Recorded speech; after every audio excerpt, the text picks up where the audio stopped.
laporan mendatar kembalikan kepada penjaga gawang. Dan penjaga gawang sepertinya akan menendang ke depan. Dan tak jungkang, bodohnya kiper ini. Apa yang terjadi? Lebih bodoh lagi ini. Gol. Pemain nomor 11 berhasil mesahkan gol dan melakukan selebrasi. Ditumbuknya muka temennya. Ditumbuk betul, kasihan muka temennya. Nah, keluar nasinya. Kembali ke lapangan pertandingan, kita lihat nomor punggung 5 bersiap melakukan lemparan ke dalamnya, ke dalam lapangan, bukan ke dalam hatimu. Melakukan ritual cium bola, menunjuk ke atas, menghadap ke kanan, ke atas, melakukan tola bala sepertinya, melakukan salto dan lemparan. Anjay, ndak jadi, ndak urus, buyak. Dan kita lihat, ditegur wasit, kepok.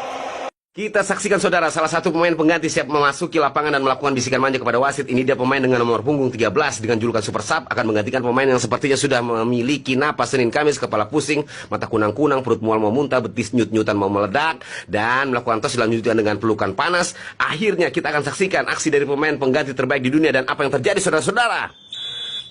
Waktunya habis, tidak sempat nyentuh bola, kasihannya Bang nomor punggung 6, besarkan hatinya temanmu juga itu. Akhir jadi ganti juga. Pendek napasku, mese aku. Belum kumakan lagi nasi kuningku. Loh, astaga, bukan aku kah? Aku lo 14.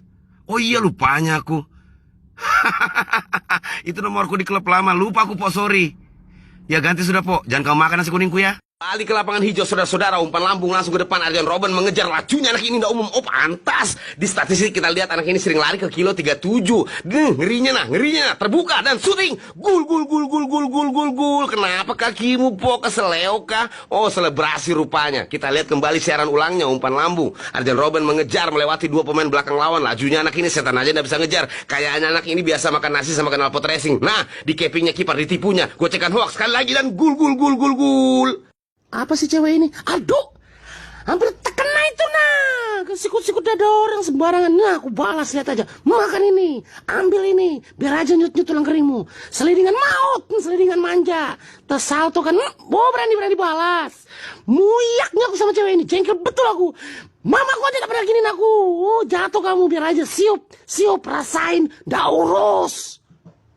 Bola dikembalikan kepada Caballero sama jaga gawang dan salah pecok, disikat, gol. Tendangan poli keras kaki kanan satu-satunya dari Rebic.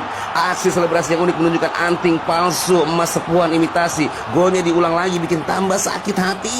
Kita kembali ke lapangan hijau, saudara-saudara. Apa yang terjadi? Wow, tendangan kodok mencengkeram langit tepat mengenai tengkuk leher tipis kubun-ubun. Langsung saja dibayar dengan slidingan manja mengenai tempurung lutut. Dibalas oleh kakaknya, dibalas lagi oleh sepupunya. Sepertinya dendam lama, dendam keluarga. Dan wow, ini dia siaran langsung pertandingan Piala Dunia persilatan. Sikat sudah, incar ulu hatinya, dabuk dadanya, hambur barisan giginya. Satu pemain santai saja walaupun mendapatkan sungkitan akurat dari samping. Bawa bola sendiri diincar oleh berbaju putih, meledak betis, saudara-saudara. Dari lapangan kita lihat, wow, wasit ini malah membawa bola, geser otaknya kayaknya, tapi disliding oleh salah satu pemain dari belakang. Terjatuh dia, meronta hatinya, terluka, ternoda, teraniaya, tidak terima. Lalu didekatinya pemain itu, dibelai dan jatuh.